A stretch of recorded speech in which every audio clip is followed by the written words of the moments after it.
Los músculos del cuello se clasifican según su ubicación con respecto a las vísceras. Las vísceras del cuello están en la línea media, son anteriores y son superficiales. Los músculos que están detrás de las vísceras son los prevertebrales. Los que están a los lados de las vísceras son los escalenos y el esternocleidomastoideo. Y los que están delante de la víscera, tapando las vísceras, son los músculos infra y supraioideos. A continuación, los músculos prevertebrales. Los músculos prevertebrales son 4. 3 van destinados a la cabeza. Los rectos, anterior, lateral y el largo de la cabeza. Tienen en común que se deben insertar en el occipital. Veamos, el recto anterior junto con el lateral se originan en el proceso transverso del atlas y el primero de ellos, el más horizontal, debe terminar a los lados del agujero magno, mientras que el superior, este vertical, el recto lateral, en el proceso yugular del occipital. Veamos el largo de la cabeza, un músculo 36. Toma los procesos transversos desde la tercera hasta la sexta vértebra cervical y debe insertarse en el proceso basilar del occipital. Largo de la cabeza. Estos músculos actuarán flexionando la cabeza. Ahora el cuarto músculo, el largo del cuello, es el cuarto músculo prevertebral. Este es un músculo piramidal en forma de un triángulo. Sus orígenes son tan amplios que pueden comenzar desde el axis hasta T3, es decir, la tercera vértebra torácica. Y hace un centro, una bisectriz, exactamente en C5, en el proceso transverso de C5. Esa masa muscular completa, triangular, debe subir, y como pertenece al cuello, para insertarse precisamente en el arco anterior del atlas, precisamente a los lados del tubérculo anterior. Largo del cuello. Flexionará el cuello. Ahora los músculos laterales profundos, los escalenos. Comenzamos, son 3, por el escaleno posterior. Este es el músculo que llamamos 57, porque toma orígenes en 5, 6 y 7 procesos transversos cervicales y debe insertarse en la primera costilla. Músculo pequeño, sigue siendo lateral y es el más posterior de los 3 escalenos. Recordar la mnemotecnia, 57. Ahora veamos el escaleno medio, cómo tiene orígenes. Es el músculo 27, del axis hasta la séptima, y debe insertarse en la primera costilla. Es el más largo de ellos, en los procesos transversos hasta la primera. Veamos ahora el escaleno anterior. El escaleno anterior. Y ahora veamos el escaleno anterior. Es el músculo que denominamos, por decir un nombre, 36, de la tercera vértebra cervical a la sexta. Debe insertarse también en la primera costilla. Y aquí quiero hacer énfasis en la mnemotecnia, ¿no? Tú puedes saber que el escaleno posterior es el único que se inserta en la segunda, el escaleno medio y el anterior en la primera costilla. Y debes saber también recordar estos números claves, ¿no? El 3, el 2 y el 5. 3 más 2 son 5. Eso te recuerda a ti desde cuál es la vértebra más alta de donde comienzan estos músculos escalenos o sucesivos. Entre ambos escalenos anterior y medio se forma un espacio que hacen un triángulo con la primera costilla. Ese es el triángulo escalénico. Un hiato importantísimo porque a través de él pasarán la arteria subclavia y el plexo braquial en el hiato interescalénico. Recordemos los límites. Límite anterior, el escaleno anterior. Límite posterior, el escaleno medio. Elementos: arteria subclavia, plexo braquial, el hiato interescalénico. La acción de los músculos escalénicos al insertarse en la primera y segunda costilla será sobre la respiración, es decir, en el momento de inspirar. De hecho, son músculos accesorios cuando hay dificultad respiratoria. Y si toman punto fijo en la costilla, ellos van a favorecer la lateralidad del cuello. Ahora veamos los músculos anteriores. Comencemos con los infraioideos. Vean el hueso ioides, alto en la víscera, por encima del cartílago tiroides. El músculo moideo es un músculo digástrico. Debe tomar origen en la incisura supraescapular, en la escápula. Hace un tendón intermedio y luego su vientre superior debe llegar hasta el hueso ioides, exactamente la parte lateral del cuerpo.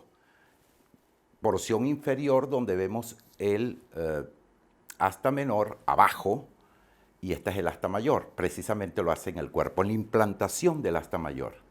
El homoioideo, músculo importante de referencia quirúrgica. A continuación veamos los músculos infraioideos que se originan en el esternón. El esternotiroideo, cara posterior del manubrio esternal, vean, ahí en lo que va a corresponder al mediastino superior, pasa por detrás y debe insertarse en el cartílago tiroides, en una línea, por debajo de una línea que es la línea oblicua del cartílago tiroides. Bello músculo, el músculo esternotiroideo. Ahora viene un músculo que parece continuación del esternotiroideo, se llama el tiroioideo, este músculo que vemos aquí. Saldrá de la línea oblicua del cartílago tiroides y debe llegar hasta el asta mayor del hueso ioides. El hueso ioides parece una pequeña mandíbula. Este es el asta mayor, la horizontal. Y hasta allá llega el músculo tiroioideo. Visto los dos, esterno y tiroioideo, parecen un músculo digástrico con un tendón intermedio en el cartílago, pero no lo son. Son separados. Estos músculos tapan la glándula tiroides. Son los músculos que encontramos de primero cuando vamos a operar tiroides. Y ahora les presento el músculo más largo de estos anteriores, el esternoioideo. También conocido como esternocleidoioideo, toma orígenes en el borde superior del manubrio esternal, debe tapar a los precedentes y se va a insertar, como ustedes ven allí, en el cuerpo del hueso ioides, medial al tiroioideo. Largo músculo y bello músculo que se va divergiendo hacia lo lateral, el esternoioideo. Estos músculos infraioideos van a deprimir, van a descender el hueso ioides, como ocurre durante la segunda etapa de la deglución. La deglución mueve ese huesito ioides. En una primera etapa lo asciende. Cuando viene el descenso en la propia deglución es cuando actúan estos músculos descendiendo el hueso ioides. Ahora los supraioideos. El primer músculo, genioideo, sale de la cara posterior del mentón en el proceso geni de la mandíbula y se dirige hacia atrás para insertarse en el cuerpo del ioides. Aquí tenemos los dos, tanto el derecho como el izquierdo. El genioideo. Ahora viene el músculo que es una hamaca que va a cubrir al genioideo. Es el músculo miloioideo. Es una hamaca y se origina en la línea miloioidea de la mandíbula y va a insertarse en el cuerpo y en el asta menor del hueso ioides y en toda la línea media. Está soportando al genioideo. El genioideo está más cerca del piso de la boca, este está más alejado, está más cerca de la piel de la papada. El músculo miloioideo.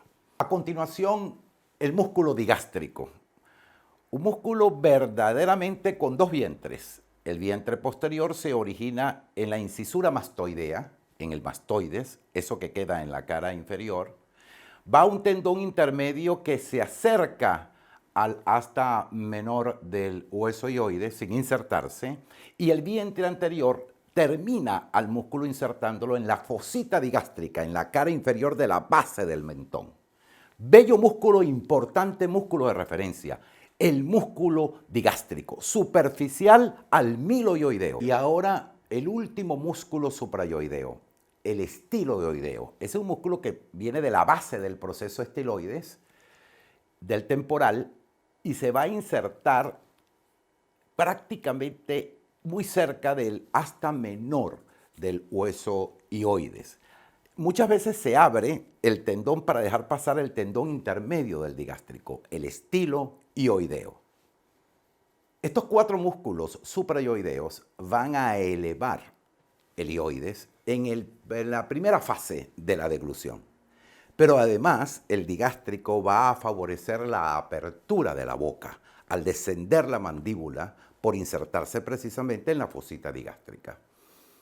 Entonces vemos mnemotécnicamente que tenemos 4 infraoideos y 4 supraoideos. Son 8 los músculos anteriores en el cuello. Y ahora les presento el músculo lateral superficial, la vedette, el esternocleidomastoideo. Músculo hermoso que se origina en la cara anterior del manubrio esternal, en el tercio medial de la clavícula, en su borde superior, y debe avanzar oblicuamente hasta insertarse en mastoides y línea nucal inferior del occipital y del temporal. El esternocleidomastoideo, un músculo fuerte que encontramos nosotros en el cuello, tapando a los precedentes. Este músculo realizará la rotación contralateral de la cabeza. Es decir, para rotar la cabeza hacia el lado izquierdo, debe contraerse el esternocleidomastoideo derecho y viceversa. Ahora veamos cómo, con la presencia de un músculo que pertenece a la nuca, el trapecio, en la parte posterior, se van a formar diferentes triángulos que nos llevarán a la topografía de superficie del cuello.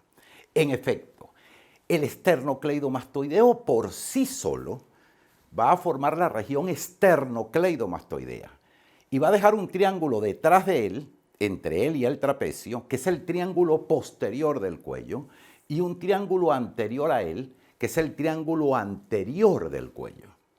El triángulo posterior del cuello va a estar dividido por el homoioideo en 2 subtriángulos, por así decirlo. El triángulo superior es el triángulo trapecial u homotrapecial y el triángulo inferior es el triángulo supraclavicular. También se le dice a este triángulo el triángulo suboccipital.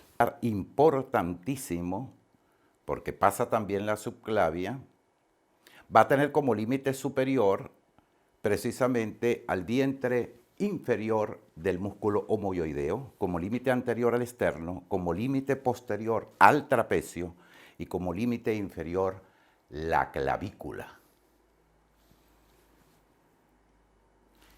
El piso, lo que tapa todas esas vértebras son precisamente los músculos escalenos. Mientras que en el triángulo anterior, quiero que te centres ahora en la línea media del cuello. Una línea que comenzó en el mentón, puede tocar el cuerpo del ilioides, puede tocar la manzana de Adán, que es el tubérculo del cartílago tiroides, el cartílago cricoide, que es un anillo, y puedes tocar la tráquea en la fosa supraesternal. Si trazamos una línea como línea media, vamos a tener el primer triángulo más importante, el triángulo carotidio, formado precisamente entre el vientre posterior del digástrico, el vientre superior del homoioideo y el esternocleidomastoideo. Entonces así queda el triángulo carotidio formado por estos 3 límites: vientre posterior del digástrico, vientre superior del músculo homoioideo y detrás el esternocleidomastoideo. Triángulo importante porque allí está el paquete vasculonervioso de nuestro cuello. La vena yugular interna, la arteria carótida y el nervio vago. Luego, tenemos un triángulo formado entre los 2 vientres del digástrico y el cuerpo de la mandíbula. Ese es el triángulo submandibular. Ahora un triángulo formado entre la rama de la mandíbula y el vientre posterior del digástrico. Ese es el triángulo parotidio.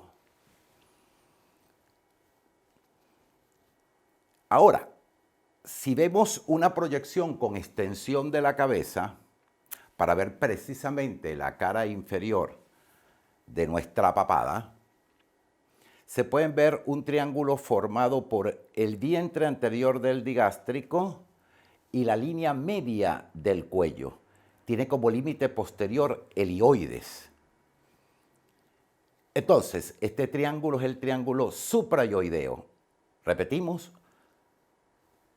entre el mentón, el hioides y el vientre anterior del digástrico. El hioides sería el límite posterior, el vientre anterior del digástrico sería el límite lateral y la línea media del cuello sería el límite medial de este triángulo. Y ahora un triángulo infrayoideo, precisamente formado entre el vientre superior del músculo homoyoideo, la línea media del cuello y el esternocleidomastoideo.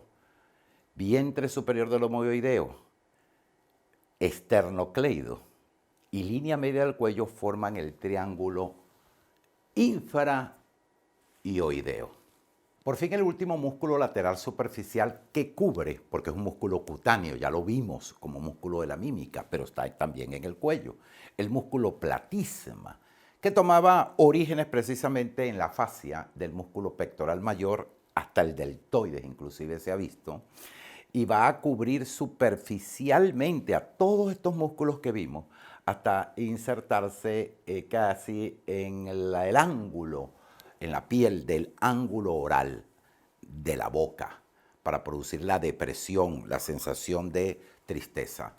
Pero también si toma punto fijo en la mandíbula, este músculo va a tratar de prensar, por así decirlo, toda la piel de nuestro cuello. El músculo platísima, perteneciente al grupo lateral superficial. La inervación de estos músculos del cuello puede ser organizada con un algoritmo sencillo.